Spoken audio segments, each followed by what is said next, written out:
Good morning everyone. स्वागत है आप सभी का आपनो मिशन की ऑनलाइन क्लासेस में। मैं कृष्ण मंगल राव अपने प्यारे साथियों का स्वागत करता हूं। जो हमारी हिंदी की क्लास चल रही थी और हमने जो है समास के टॉपिक पर अब तक हमने तत्पुरुष समास के बारे में, अव्ययी भावी समास के बारे में बात कर ली थी। कर्मधारय समास हमारा रनिंग में था, यानी कर्मधारय समास पर हम लोग बात कर रहे थे। कर्मधारय समास के ऊपर मैंने आपको बताया था कि आपके मान के चलिए कि 2 से 3 तरह के प्रश्न बनेंगे। पहला ये कि प्रथम पद आपका क्या हो, विशेषण। दूसरा पद क्या हो, विशेष्य। इसके अलावा दोनों पद विशेषण हो, अथवा प्रथम पद उपमान और दूसरा उपमेय हो, अथवा प्रथम उपमेय और दूसरा उपमान हो।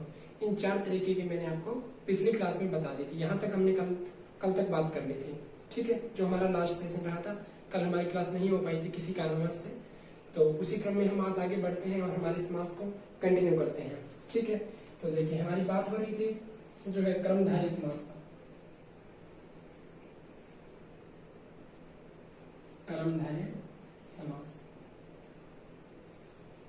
ठीक है। कर्मधारय समास पे अब तक हमने जो बात की वो क्या की थी, वो ध्यान देना। अब तक हमने देखा कि प्रथम पद क्या हो, शब्द के अंदर कितने पद होंगे, 2 पद, यानी जो भी समास होगा उसमें पद कितने होते हैं, 2। तो प्रथम पद तो क्या था, विशेषण, और द्वितीय पद क्या था, विशेष्य। ये चीज मैंने पिछले सेशन में आपको बताया था। इसका उदाहरण जैसे आपको बताया था नीलकमल, नीला है जो कमल, यानी कमल तो क्या हो गया, विशेष्य, और इसकी विशेषता बता रहा है कौन, ये नील शब्द, तो ये क्या हो गया, विशेषण। तो पहला पद विशेषण और दूसरा विशेष्य, इस पर हमने पिछले सेशन में बात कर रही थी। आज जो हम शुरुआत करेंगे वो हम करने वाले हैं कि जो दोनों पद विशेषण अगर हो, यानी कि नील तो विशेषण दिया हुआ है, अगर कमल की जगह भी कोई विशेषण हो तब उनका समास विग्रह किस तरीके से करना है, तो चलिए हम उसकी भी बात कर लेते हैं।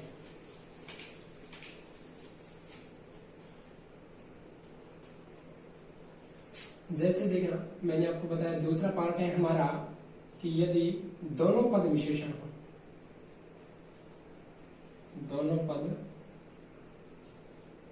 विशेषण हो, तब आपको क्या करना है। देखना, जैसे कि शीतोष्ण,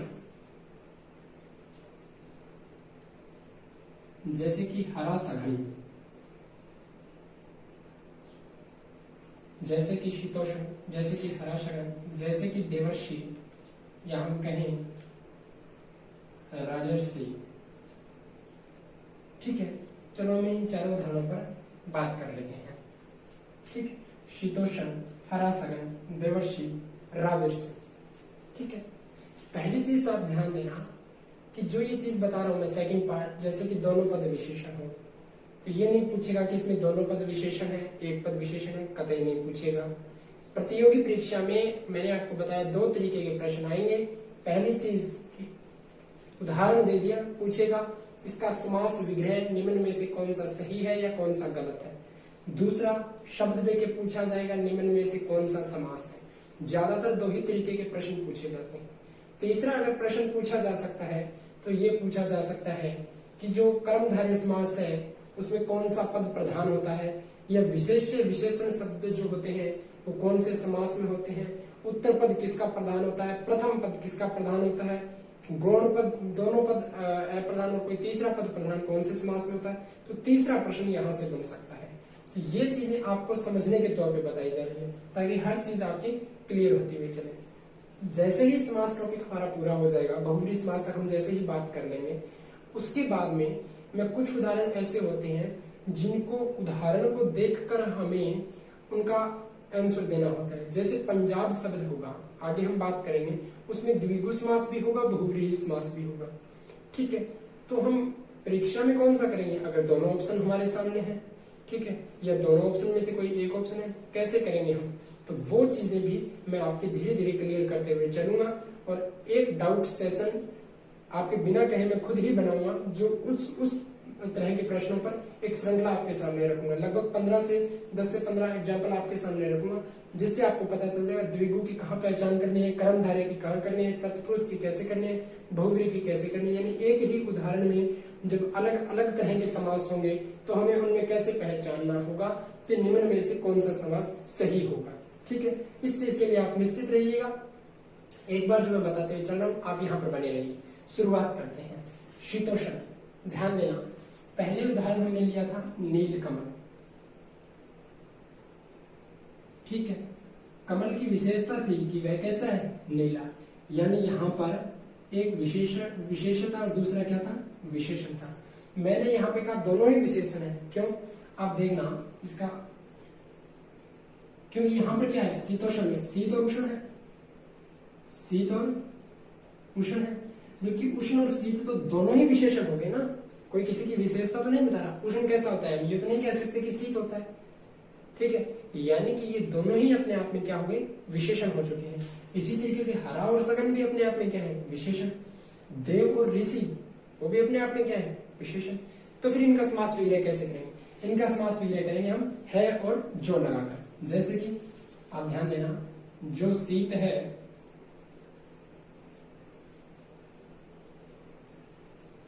जो उष्ण है, इसी तरीके से जो हरा है, जो हरा है जो सघन है,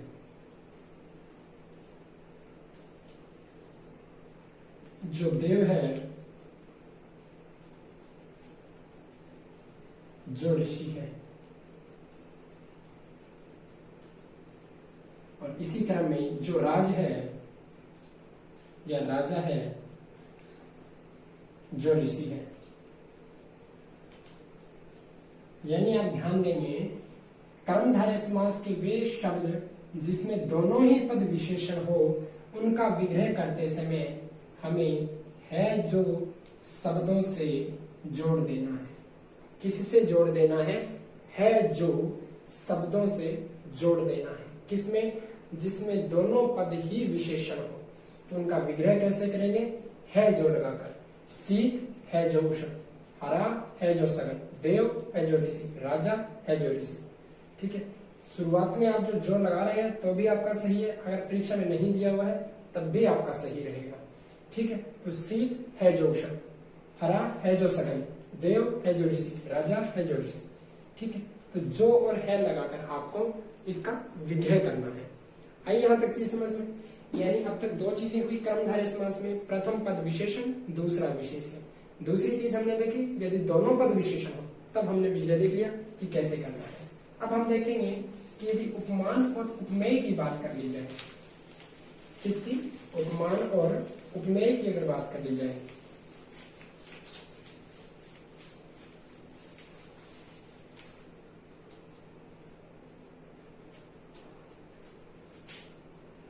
तीसरा मैंने आपको बताया, यदि उपमान और उपमेय की अगर हम बात करेंगे, जब हम उपमान और उपमेय की बात करते हैं तब इसमें किस तरीके से हमें विग्रह करना होगा कर्मधारय समास के अंदर।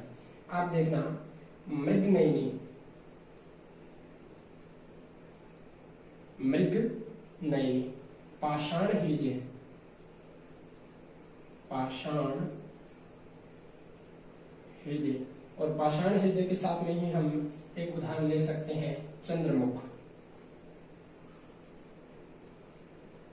चंद्रमुख।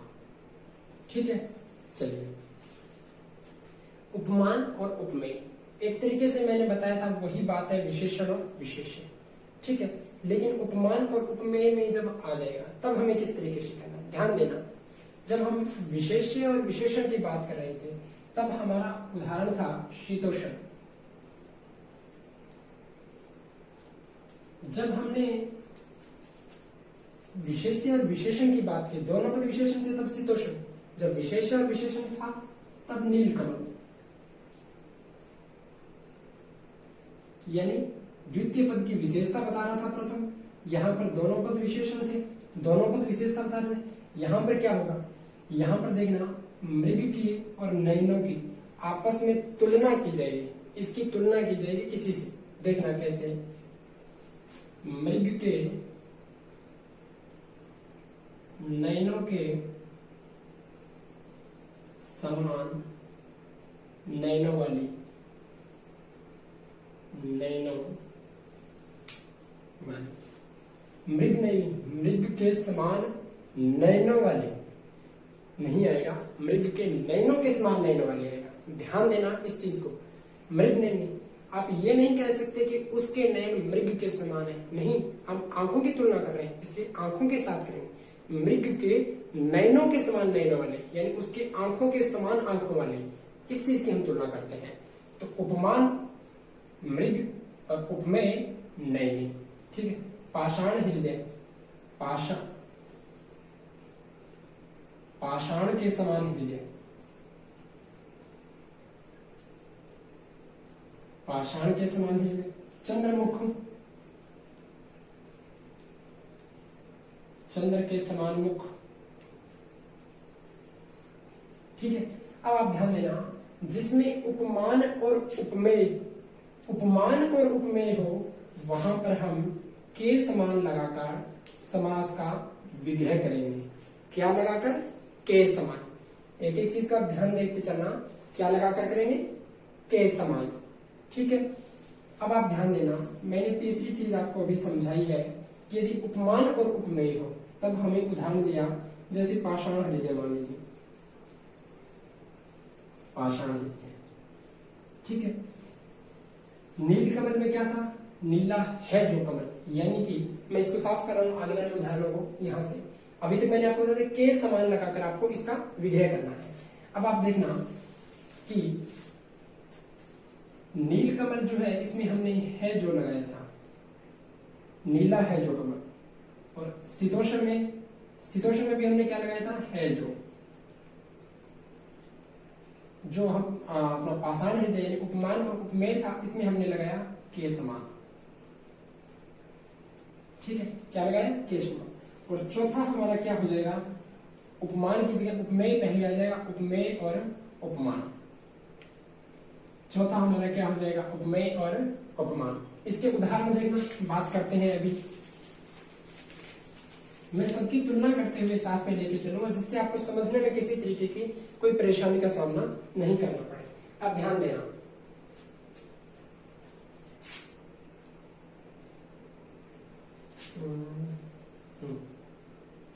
चरणारविंद, चरणारविंद के साथ ही अगर हम बात करें नरशार्दुल,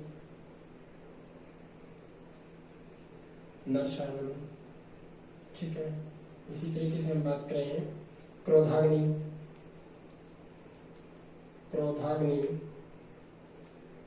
क्रोधाग्नि, कीर्तिलता,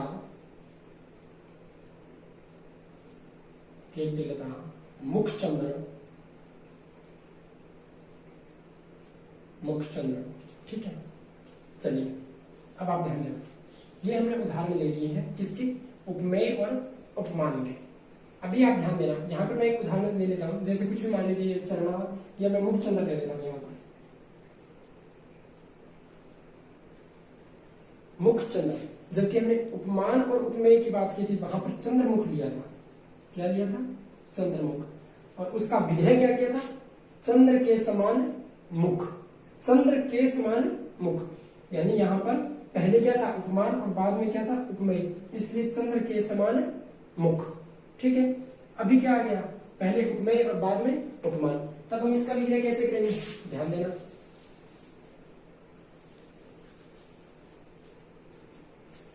इसी एक मुखचंद्र के माध्यम से समझाता हूं। मुखचंद्र, ठीक है, ये हमने चंद्रमुख देखा था उपमेय और उपमान में, ठीक, उपमान और उपमेय में। इससे जो पहले वाला हमने किया था उसमें उदाहरण था चंद्रमुख, चंद्र के समान मुख, के समान लगा के हमने विग्रह किया, सॉरी, चंद्र के समान मुख। अभी हम देख रहे हैं यहाँ पे क्या कर रहे हैं? मुख रूपी चंद्र। कई बार हम बोलते हैं कि इसका मुख तो चंद्र के समान है, तो हम कह देते हैं चंद्र के समान मुख। यहाँ पर मुख रूपी चंद्र, यानी हम किसी बच्चे को देख के भी आपने देखा होगा कि बच्चे का उदाहरण लेके हम कह देते हैं इसका मुख तो चंद्रमा के समान है, तो मुख रूपी चंद्रमा, यानी चंद्रमा की तुलना उसके मुख के साथ कर दी गई, तो वहां पर कौन सा हो गया, उपमेय उपमान। और चंद्रमा की तुलना किसी व्यक्ति से कर दी गई, यानी प्रकृति की तुलना जब व्यक्ति से की जाएगी तब तो उपमान उपमेय हो जाएगा, और जब व्यक्ति की तुलना किसी प्रकृति के साथ की जाएगी तब उपमेय उपमान हो जाएगा। ध्यान देना, चरणारविंद, चरण रूपी अरविंद, नर शार्दुल, नर रूपी शार्दुल,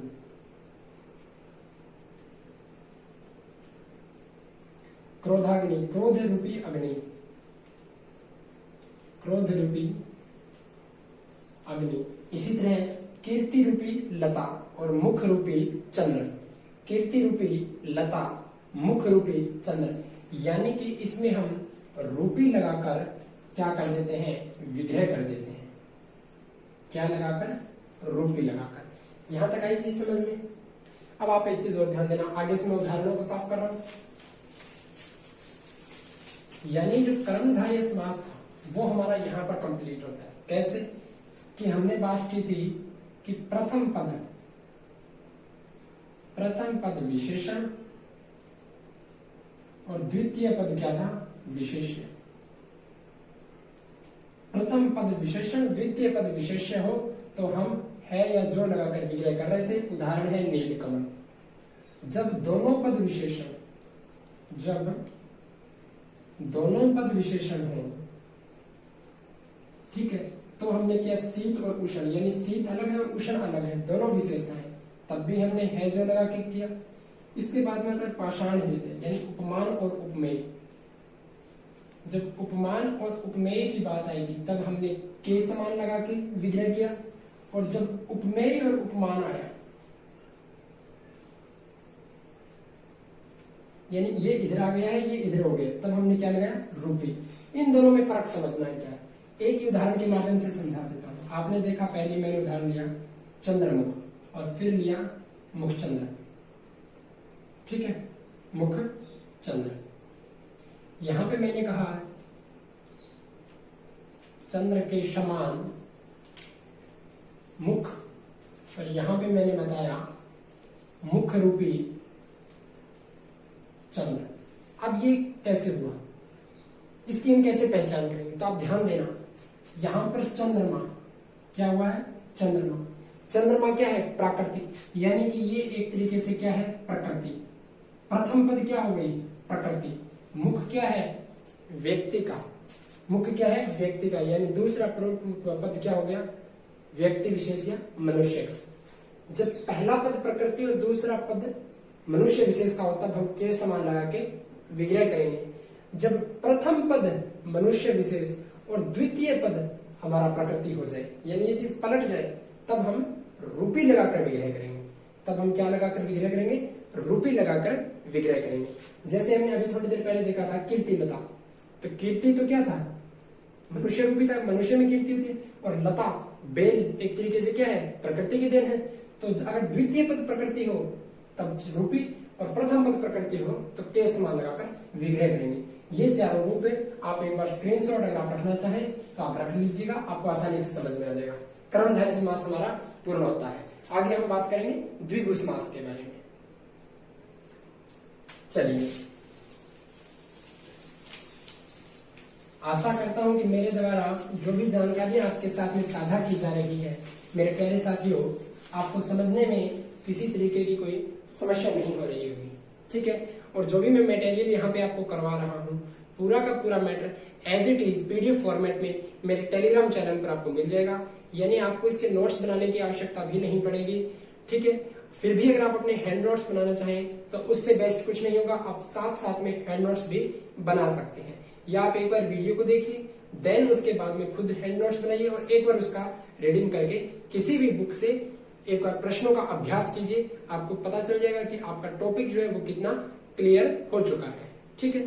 तो चलिए हम बिना समय बर्बाद किए सीधे बिंदु पर आते हैं, और हमारा आगे का समास है द्विगु समास।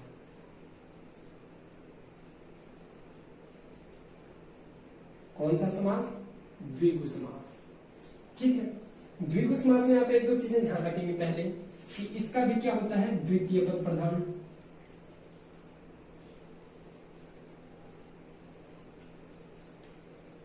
क्या होता है, द्वितीय पद प्रधान।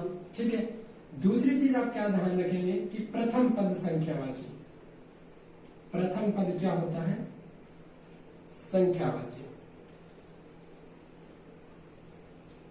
ठीक है, प्रथम पद कैसा होता है, संख्यावाची होता है। ठीक है, इन दो चीजों की आप ध्यान रखेंगे, द्वितीय पद प्रधान और प्रथम पद संख्यावाची। यानी दो पद होंगे तो पहला पद कोई संख्या होगा। ठीक है, इस संख्यावाची से संबंधित मैं आपको एक नोट लिखाऊंगा, वो द्वंद्व समास में लिखाऊंगा। ठीक है, लेकिन यहां पर आपको मात्र बता देता हूं क्या कि 1 से 10 तक संख्याओं को छोड़कर, कौन सी, 1 से 10 तक की संख्याओं को छोड़कर, और 10 से भाज्य, 10 से भाज्य यानी 1 से 10 तक की संख्याएं और 10 से भाज्य जितनी भी संख्याएं हैं वो सारी की सारी तो द्विगु समास में आएगी, और 1 से भाज्य को, 1 से 10 तक और 10 से भाज्य को छोड़कर जो जितनी संख्याएं बच गई वो आपकी द्वंद्व समास में आएगी। किसमें आएगी, द्वंद्व समास में आएगी। तो ये चीज मैं आपको वहां पर बता दूंगा। ठीक है, जैसे कि 11 है वो द्वंद्व में आएगा, 10 है तो द्विगु में आएगा, 20 है तो भी द्विगु में आएगा, 21 है या 19 है तो द्वंद्व में आएगा। यानी 1 से 10 और 10 से भाज्य जो संख्याएं हैं वो द्विगु में, बाकी द्वंद्व में। इस चीज का आप ध्यान रखेंगे, आगे मैं इसका नोट लिखवा दूंगा आपको। ठीक है, चलिए द्विगु समास पर बात करते हैं।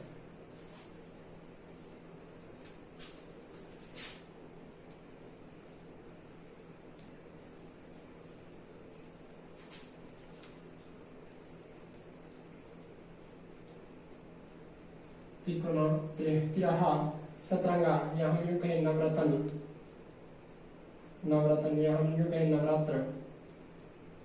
ठीक है, चतुर्भुज।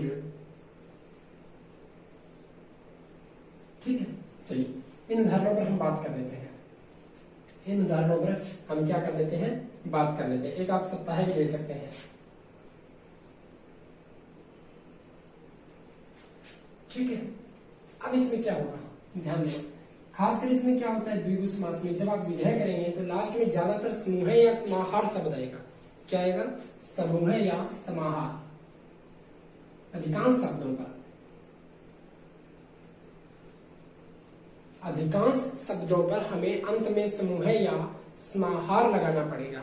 सभी पर नहीं कह रहा, मैं कह रहा हूं अधिकांश शब्दों पर, 90% शब्दों पर हमें ये लगाना पड़ेगा। चलिए बात करते हैं। तिकोना, ती यानी 3, तिराहा यानी 3, सतरंगा, सप्त यानी 7, नवरत्न यानी 9, नवरात्र यानी 9, चतुर्भुज, चतुर यानी 4, सप्त यानी 7, यानी 1 से 10 तक की संख्याएं आ गई। तो प्रथम पद हमारा संख्यावाची हो गया। हो गया, ठीक है। लेकिन प्रथम पद संख्यावाची देखते ही आप उसको क्या नहीं करेंगे, द्विगु नहीं करेंगे। क्यों, इसके लिए उदाहरण ले लीजिए, तिरंगा। जब सतरंगा आपका क्या हो सकता है, द्विगु, तो तिरंगा द्विगु क्यों नहीं होगा, समझाऊंगा, थोड़ा समय दीजिए मुझे, देखना आप भी। तिकोना, 3 कोनों का समूह है, कोनों का समूह है। तिराहा, 3 राहों का, सॉरी माफी चाहता हूं, ग्रामेटिक मिस्टेक मैंने ध्यान नहीं दी, 3 राहों का समूह है, या संगम या समाहार। सतरंगा, 7 रंगों की या 7 रंगों वाले। नवरत्न, नवरत्नों की या 9 रत्नों वाले। नवरात्र, 9 रातों का समूह है। चतुर्भुज, 4 भुजाओं का समूह है। सप्ताह है, सप्त अहनों, अहनों बोलते हैं ना दिन, अहन किसको कहते हैं, दिन को। सप्त अहनों का समूह है। अब आप ध्यान देना, तिकोना, ती यानी 3, कोना यानी कोनों का समूह है। जब 3 कोने आपस में आके मिलते हैं जब तीन कोने आपस में मिलते हैं तब क्या बनता है? तिकोना। तिराहा, जब तीन राहें किसी संगम पर आकर मिलती है तब वो जगह क्या होती है? तिराहा, या हम कहते हैं चौराहा। जब आपकी इस तरीके से कोई सड़क काटती है तो बीच का भाग क्या बोल देते हैं हम? चौराहा। ठीक है। सतरंगा, 7 रंगों वाली। नवरत्न, 9 रत्नों वाली। नवरात्र, नवरात्रों का समूह है। चतुर्भुज, 4 भुजाओं का समूह है। सप्ताह है, 7 अहनों का समूह है। अब आप ध्यान देना, द्विगु समास तो इतना ही है, लेकिन आप पहचान कैसे करेंगे कि ये द्विगु के अंदर रहेगा, या अगर तिरंगा दे दिया तो फिर द्विगु समास नहीं होगा, फिर ये पहचान कैसे करेंगे? तो आप ध्यान देना, अब तक मैंने आपको बताया तिकोना, ती यानी तीन, कोना यानी कोना। ठीक है। और बताया दोनों पद प्रधान होते हैं, माफी चाहता हूं।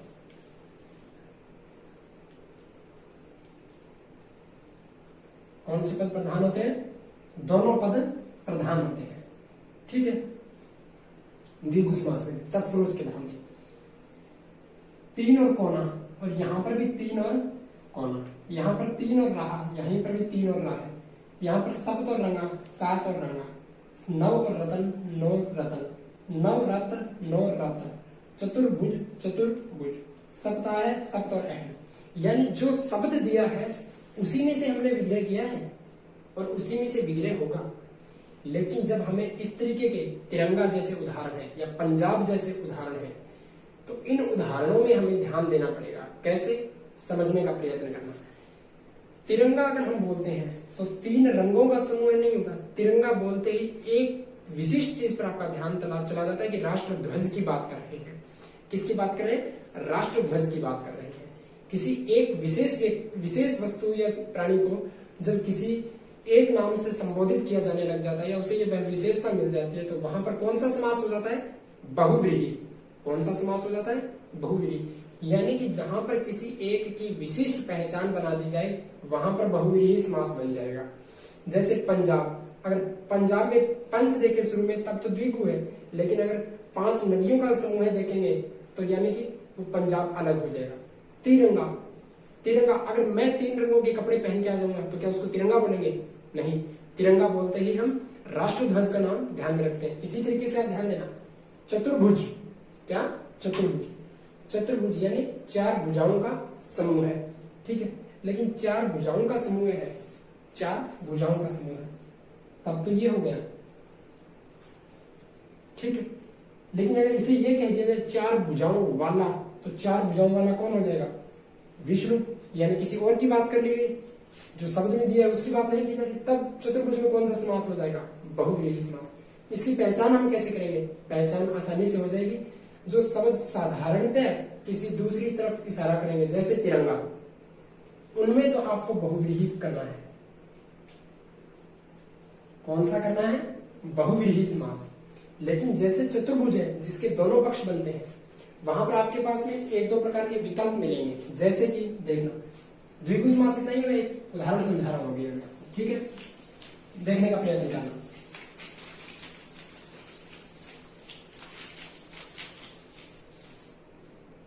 जैसे आपसे पूछ लिया जाएगा कि चतुर्भुज में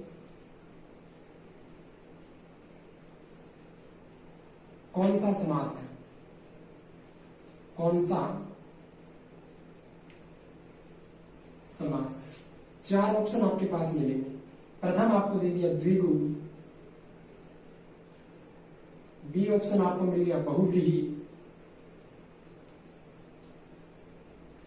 सी आपको मिल गया ए कॉमा बी दोनों, और डी आपको मिल गया कोई नहीं। ठीक है। यहां पर एक उदाहरण और लेते हैं हम, तिरंगा। अब अगर हम तिरंगे की बात करें, चतुर्भुज मत मानिए, तिरंगा में कौन सा समास है? तब तो हमें करना है बहुव्रीहि। क्यों? क्योंकि तिरंगा का नाम लेते ही हम 3 रंगों का नहीं, राष्ट्र ध्वज पर चले जाते हैं, सीधे सीधे किसी व्यक्ति विशेष पर चले जाते हैं। जैसे दशानन, जैसे दशानन, इसका प्रथम पद क्या है? 10 संख्या है, लेकिन वास्तविकता में 10 संख्या जो द्विगु समास है नहीं। लेकिन अगर हम दशानन का नाम लेते हैं तो सीधे सीधे हमारा दिमाग चला जाता है किसी व्यक्ति विशेष की पहचान बनी हुई है, किसकी? दशानन यानी रावण। लेकिन आगे बात करेंगे, क्या वास्तविकता में 10 सिर थे? नहीं, उसे दशानन की उपाधि मिली हुई थी, बल्कि उसके 10 सिर थोड़ी ना थे कि वो 10 सिर लेके घूमता था। हम लोग दशहरे पे एक खेल के तौर पर, एक तमाशे के तौर पर उसकी 10 सिर बनाते हुए आ रहे हैं। ठीक है, अगर इस तरीके के अगर हमें उदाहरण मिले तब हमें क्या करना है? बहुव्रीहि। क्या करना है? बहुव्रीहि। लेकिन आप ध्यान देना, अगर हमारे पास प्रश्न मिल जाए कि चतुर्भुज में कौन सा समास है, चतुर्भुज में तो 2 चीजें होती है, चतुर्भुज भगवान विष्णु को भी कहते हैं और चतुर्भुज 4 भुजाओं का समूह है जो आकृति विशेष होती है मैथमेटिक्स में, उसे भी कहते हैं। तो यहाँ पर कौन सा आएगा? तब आप ध्यान देना, चतुर्भुज में कौन सा समास आएगा? तो यहाँ पर द्विगु भी है, बहुव्रीहि भी है, इसलिए यहाँ पे क्या हो जाएगा? दोनों। क्या हो जाएगा? दोनों। लेकिन अगर आप ध्यान देना, यहां पर ये 2 ऑप्शन हटाकर अगर यहां पर मान लीजिए तत्पुरुष लिख दिया और यहां पर आपका द्वंद्व लिख दिया, तब आपका द्विगु होगा, तब आपका द्विगु होगा। या अगर आपका यहां पर बहुव्रीहि लिख दिया और द्वंद्व नहीं है, तब आपका होगा बहुव्रीहि। यानी द्वंद्व या बहुव्रीहि या तो दोनों होंगे, या ऑप्शन में अगर दोनों है तब तो दोनों दिए होंगे। लेकिन अगर जैसे कि मैंने आपको बताया था ए और बी दोनों, और अगर द्वंद्व और बहुव्रीहि अलग अलग ऑप्शन में दिए हुए मिल जाए, ध्यान देना, मैंने आपको क्या बताया कि अगर आपको इस तरीके से मिल जाए द्विगु, सॉरी, अगर इस तरीके से उदाहरण मिल जाए, यहाँ पे मान लीजिए कोई और उदाहरण हो, बहुव्रीहि भी दिया हुआ है, द्विगु भी दिया हुआ है, लेकिन ए और बी साथ में नहीं दिया हुआ, तो वहां पर दिमाग लगा लेना, प्रश्न आपको फंसा रहा है। चतुर्भुज यहाँ पर बात किसकी की जा रही है? तिरंगा दिया हुआ है तो किसकी बात की जा रही है? कोई एक होगा, दोनों नहीं होंगे। वहां पर आप ध्यान रखना, और वहां पर अधिकांशतः बहुव्रीहि समास होगा। क्या होगा? बहुव्रीहि समास होगा। ठीक है, द्विगु भी हो सकता है, लेकिन ऐसी जगहों पर क्या फंसाएगा आपको? किसी भी तरीके से फंसा सकता है, लेकिन इस चीज को आप ध्यान रखेंगे। दूसरी चीज, जहां पर आपको दोनों दे दिए, ए बी दोनों, वहां पर भी आपको ध्यान रखना होगा, बनाकर देखना कि क्या 2 अर्थ निकलते हैं, अन्य अर्थ और एक जो शब्द में दिया हुआ है वो, तब आपके क्या हो जाएंगे? ए और बी दोनों समास। ठीक है, यहां तक आई चीज समझ में? चलिए आगे बात करते हैं। इसी तरीके के प्रश्नों की श्रृंखला में भी मैं समास पूर्ण होते ही हैंड टू हैंड आपके साथ अब की बार लेके आऊंगा। मैं आपको काफी बार से कह रहा हूँ कि टेस्ट का आयोजन करेंगे, लेकिन नहीं हो पा रहा है। लेकिन समास टॉपिक को समझाने के लिए मैं कुछ प्रश्नों की सीरीज आपके सामने आवश्यक रूप से रखने वाला हूँ, तो आप उसके लिए तैयार रहना। जैसे ही हमारा समास टॉपिक पूरा होगा, हम क्या करेंगे, तुरंत अगले सेशन में मैं समास के ऊपर प्रश्नों की एक सीरीज बना के लाऊंगा। तो जैसे जैसे मैं उन प्रश्नों को समझाऊं, उससे पहले मैं आपको 10 सेकंड 15 सेकंड का समय दूंगा। आप उसको देखना, समझना और जवाब देने का प्रयत्न करना कि क्या आप उसको सही से कर पाते हैं। ठीक है, अगर नहीं कर पाते हैं तो मैं उसको समझाऊंगा, अगर कर पाते हैं तो अच्छा लगेगा मुझे भी जान के कि जो चीजें समझाई है आपको डाउट क्लियर करने से पहले आप उन चीजों को समझ चुके हैं। ठीक है, तो चलिए आगे हम बात करते हैं द्वंद्व समास की। 3 नंबर हमारा समास कौन सा है? द्वंद्व समास। और द्वंद्व समास की खास बात क्या है? इसके दोनों पद प्रधान होते हैं। दोनों पद क्या होते हैं? प्रधान होते हैं। ठीक है, द्वंद्व समास की क्या खास बात है? इसके दोनों पद प्रधान होते हैं। ठीक है, दोनों पद प्रधान कैसे होते हैं आप ध्यान देना। जैसे कि हमने देखा माता पिता,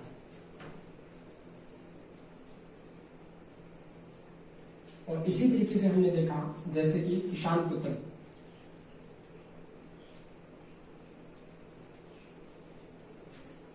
इनको वाक्य में लिख के देखते हैं। दोनों को वाक्य में, माता पिता खाना खा रहे हैं,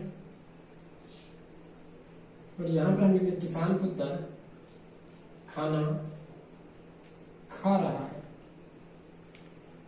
अब खाना से लेके आगे तो हमें कोई फर्क नहीं पड़ता, ध्यान देना पीछे पर। किसान पुत्र, बात किसकी करें? किसान के पुत्र की, राजपुत्र किसके बेटे की? राजा के बेटे की। यानी खाना खा कौन रहा है? पुत्र। प्रथम पद द्वितीय पद, प्रथम पद द्वितीय पद। कौन सा पद खाना खा रहा है? द्वितीय पद। कौन सा पद प्रधान? द्वितीय पद प्रधान। तो समास कौन सा? तत्पुरुष। माता पिता खाना खा रहे हैं, माता भी खाना खा रही है, पिता भी खाना खा रहे हैं, प्रथम पद भी खा रहा है, द्वितीय पद भी खा रहा है, दोनों पद प्रधान, समास कौन सा? द्वंद्व। ठीक है, ऐसी समझ में। जब सिर्फ द्वितीय पद प्रधान तत्पुरुष, जब दोनों पद प्रधान द्वंद्व, द्वितीय पद प्रधान तत्पुरुष, दोनों पद प्रधान द्वंद्व समास। ऐसी समझ में। चलिए आगे बात करते हैं। इस समास को हम 3 भागों में पढ़ेंगे, 3 भागों में बांट कर पढ़ेंगे, लेकिन परीक्षा में आपसे सिर्फ इतना ही पूछेगा कि निम्न में से कौन सा समास द्वंद्व है या द्वंद्व समास है कि नहीं। आपको ये 3 भागों को सिर्फ समझने के तौर पर बताया जा रहा है, बाकी इसका प्रतियोगी परीक्षा के लिहाज से उतना महत्व नहीं है इन जो हम भाग बांट के देख रहे हैं उनका। तो चलिए बात करते हैं हम। पहला है हमारा इतरेतर द्वंद्व। पहला है इतरेतर द्वंद्व।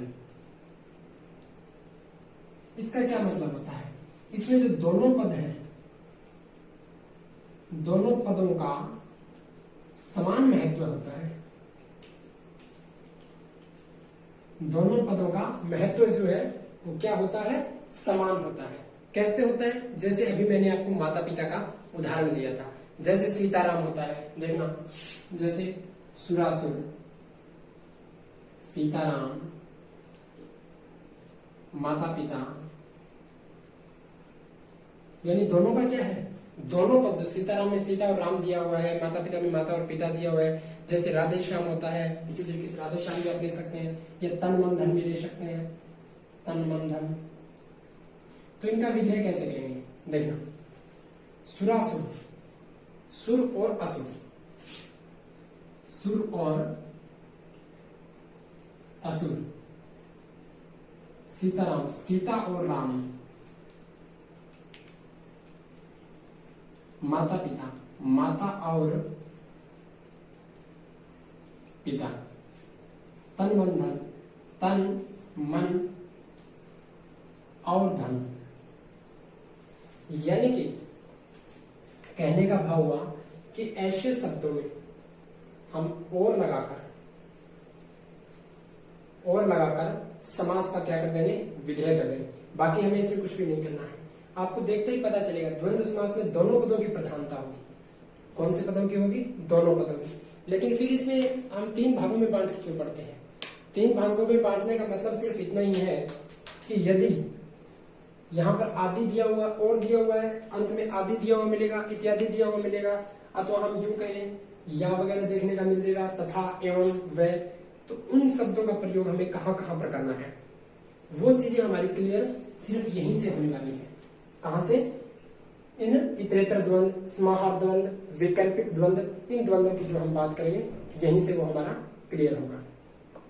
ठीक है, तो जहां पर दोनों पदों का महत्व जो है वो समान हो, वहां पर हम क्या लगाएंगे? और जैसे सीता और राम, माता और पिता, तन मन और धन, सुर और असुर। तो ऐसी जगह हम कौन से समास का प्रयोग कौन से शब्द का प्रयोग करके विग्रह करेंगे? और शब्द का प्रयोग करके विग्रह करेंगे। अब आप ध्यान देना, इसी के अंदर जो मैंने आपको नोट बताया था वो आप नोट डाल लीजिए और लिख लीजिएगा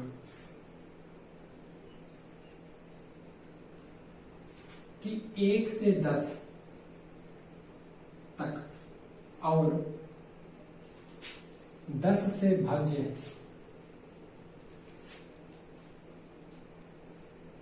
संख्याओं को छोड़कर अन्य सभी संख्याएं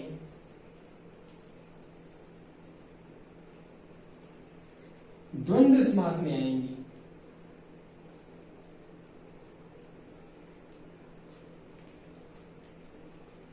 यानी 1 से 10 तक और 10 से भाज्य संख्याओं को छोड़कर पीछे जितनी भी संख्याएं बचती है, 11 से 19, 21 से 29, 31 से 39, 41 से 49, 51 से 59, इस तरीके से जितनी भी संख्याएं बच गई है शेष, उन सब में कौन सा समास होगा? द्वंद्व समास होगा। कैसे? और उनके बीच में भी हम क्या लगाएंगे? और लगाएंगे। क्या लगाएंगे? और। कैसे? 25 का विग्रह क्या हो जाएगा? 5 और 30, 5 और 30। जैसे 91, तो इसमें क्या हो जाएगा? 1 और 90, 1 और 90। जैसे 46 6 और 40। जैसे 21 1 और 20। जैसे 29 9 और 20। तो जब 1 से 10 और 10 से भाज्य संख्याओं को छोड़कर कोई भी संख्याएं दी हुई मिले तो द्वंद्व समास होगा और बीच में हमें और लगा देना है। बीच में हमें क्या लगा देना है? और लगा देना है। और जैसे कि 25 दिया हुआ है, 25 दिया हुआ तो विलय करते समय ये 5 पहले लिखा जाएगा और इसमें 20 कितनी है तो वो बाद में लिखे जाएंगे।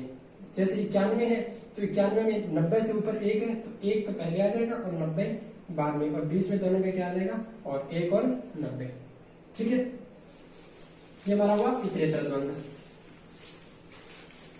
अब हम बात करेंगे समाहार द्वंद्व की। इतरेतर के बाद हम किसकी बात करेंगे? समाहार द्वंद्व की।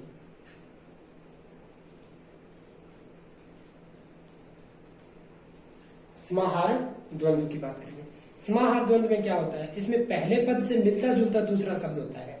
पहले शब्द से मिलता जुलता, जैसे कि दाल रोटी।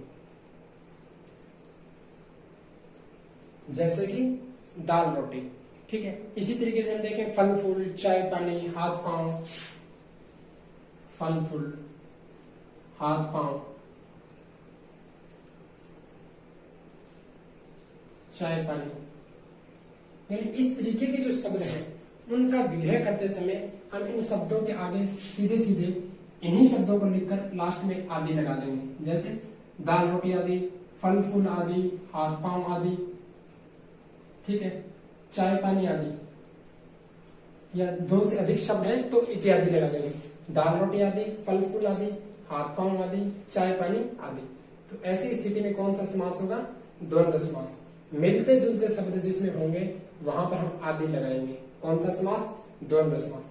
अब आप ध्यान देना, दाल रोटी, क्या इस समास में केवल द्वंद्व समास है? नहीं। क्यों? बहुव्रीहि भी हो सकता है, लेकिन कब? जब हम इसका वाक्य में प्रयोग करेंगे। कैसे? वाक्य में प्रयोग करेंगे। द्वंद्व कैसे हुआ आपको पता चल गया, क्योंकि दाल रोटी की ही बात हो रही है। लेकिन अगर दाल रोटी के माध्यम से हर चीज की बात कर ली जाए, ठीक है, कैसे? जैसे कि वह अपनी आजीविका चलाने के लिए दाल रोटी पकाता है, ठीक है, यानी वो दाल रोटी का केवल मात्र नाम लिया गया है, जबकि वो हर एक चीज, मकान है, कपड़ा है, हर चीज का क्या कर रहा है? प्रयोग कर रहा है। यानी इन दो के माध्यम से किसी अन्य पद की भी प्रधानता आ रही है तो वहां पर बहुव्रीहि माना जाएगा। वहां पर क्या माना जाएगा? बहुव्रीहि। लेकिन इसमें वाक्य में बहुत कम पूछा जाता है। आरएस की, मेंस की प्रतियोगी परीक्षा में पूछ लिया जाता है, तो वहां तक आपको इतना नहीं पैनिक होना है। बहुव्रीहि समास यहाँ पर आपको इतना ध्यान रखना है, कौन सा समास होगा? द्वंद्व समास होगा। ठीक है, यहाँ तक आई चीज समझ में। अब आप एक चीज और ध्यान रखेंगे कि समाहार द्वंद्व के अंदर यहाँ बता देता हूं कि एक नोट डालकर आप लिख लीजिए, मैं बता देता हूं कि आम बोलचाल की भाषा में हम कई बार सार्थक शब्दों के साथ निरर्थक शब्दों का प्रयोग कर लेते हैं। जैसे कि चाय वाय, ठीक है, चाय वाय, सार्थक शब्दों के साथ निरर्थक शब्दों का प्रयोग कर लेते हैं। तो वैसी स्थिति में हम सार्थक शब्द के साथ में आदि लगा देते हैं। क्या लगा देते हैं? आदि। और निरर्थक शब्द को हटा देते हैं। निरर्थक यानी जिसका अर्थ नहीं निकलता हो। कैसे? देखना, जैसे चाय वाय, हम बोल देते हैं चाय वाय पीजी बैठिए, चाय वाय। जैसे रोटी वोटी, जैसे रोटी वोटी, जैसे चाय वाय, जैसे हम कहें आसपास, आसपास इत्यादि शब्द, ठीक है। तो इनमें हम क्या करेंगे? जो सार्थक शब्द है, जैसे चाय है, चाय लिख के आदि लगा देंगे। रोटी वोटी में वोटी कोई शब्द नहीं होता, रोटी होता है, तो रोटी लिखकर आदि लगा देंगे। रोटी लिखकर आदि लगा देंगे। इसी तरीके से आस कोई शब्द नहीं होता, मूल शब्द क्या है? पास, तो पास आदि। आस शब्द क्यों नहीं होता आप ध्यान देना। अपन बोल देते हैं कि अड़ोसी पड़ोसी, क्या?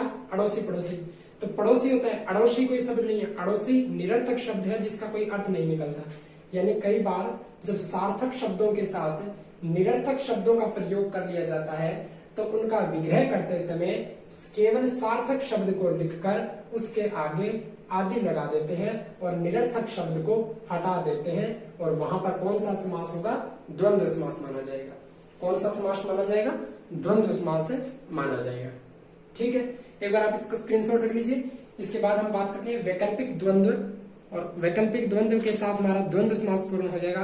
पीछे बहुव्रीहि समास बाकी रहेगा, जो हम कल के सेशन में बात करेंगे।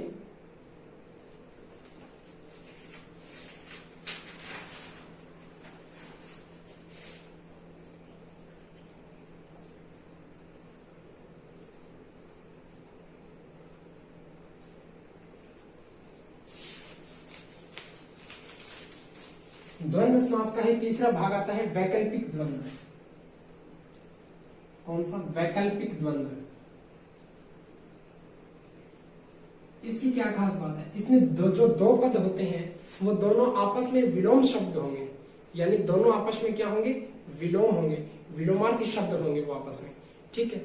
और विलोमार्थी शब्द जैसे कि आप देखेंगे शस्त्रास्त्र, शस्त्र या अस्त्र, शस्त्र और अस्त्र दोनों नहीं, शस्त्र या अस्त्र, ठीक है।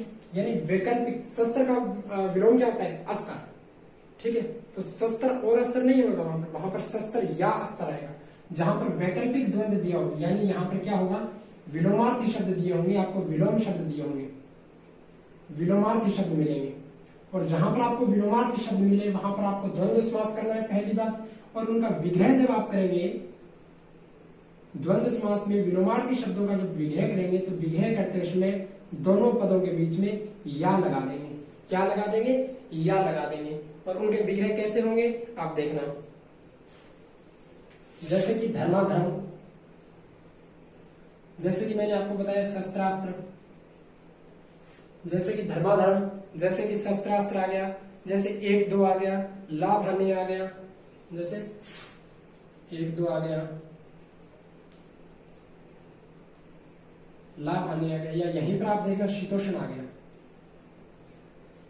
ठीक है। शीतोष्ण हमें पीछे भी पढ़ा था। लेकिन ऐसी स्थितियों में आपको ध्यान रखना है, जिन शब्दों में एक शब्द में एक से अधिक समास है वहां पर आपको पहचान ध्यान रखनी होगी कि कौन सी पहचान कौन से समास में थी। शीत है जो उष्ण, मैंने कहा था जो है और जो लगाकर हम विग्रह कर रहे हैं तो कौन सा समास? कर्मधारय। लेकिन कब? जब विकल्प में द्विद्वंद्व ना होकर कर्मधारय होगा, या विकल्प में द्वंद्व और कर्मधारय दोनों है तो समास कौन सा हो जाएगा? कर्मधारय हो जाएगा, ठीक है। तब ध्यान देना, धर्माधर्म, धर्म या अधर्म, एक ही जगह धर्म और अधर्म दोनों नहीं हो सकते, या तो धर्म होगा या अधर्म होगा। शस्त्रास्त्र, या तो शस्त्र होगा या अस्त्र होगा। विलोम शब्द आपस में एक साथ नहीं होंगे, एक या दो, या तो एक होगा या फिर दो होगा। लाभ हानि, या तो लाभ होगा या हानि, दोनों नहीं हो सकती। अगर आप कहें कि कोई व्यापार करें उसमें लाभ या लाभ हानि हो गया, लाभ हानि नहीं, या तो लाभ होगा या हानि होगी, तो बीच में क्या लगेगा? या लगेगा। शीतोष्ण, शीत या उष्ण, मौसम एक ही होगा, या तो शीत होगा या उष्ण होगा, दोनों नहीं हो सकता साथ में। आप ये नहीं कह सकते गर्मी सर्दी नहीं, या तो गर्मी होगी या सर्दी होगी।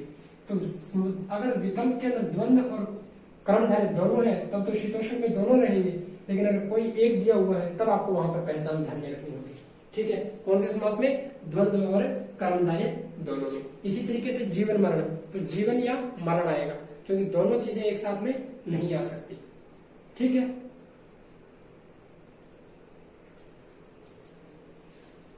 यहां तक आप एक बार स्क्रीनशॉट रखिए, आगे बात करते हैं।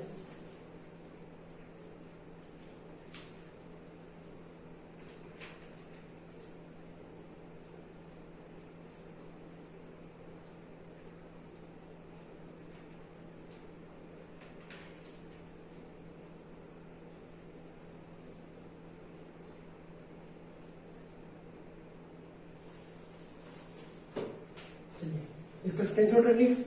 एक चीज और बता देता हूं और फिर ये क्लास यहीं पे ड्रॉप करते हैं, आगे की बात कल के क्लास में करेंगे।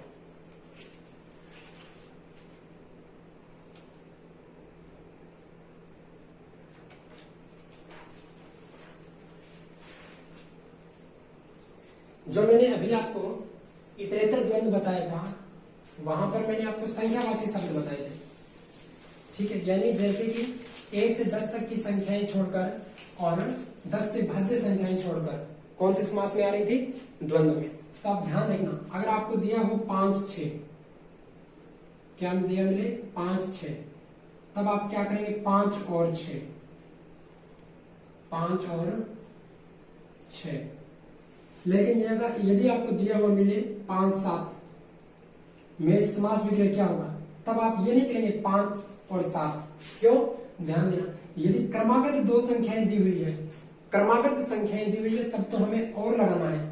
लेकिन अगर क्रमागत नहीं देकर कोई भी अंतराल दिया हुआ है बीच में, जैसे 5 7 में बीच में अंतराल आ गया 6 का, तब हम क्या करेंगे 5 से 7, 5 से 7 तक।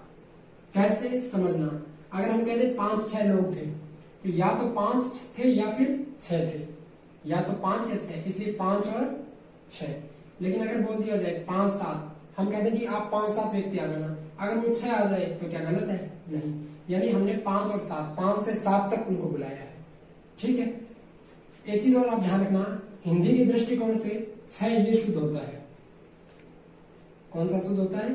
6 ये शुद्ध होता है, ये नहीं, ये गलत है।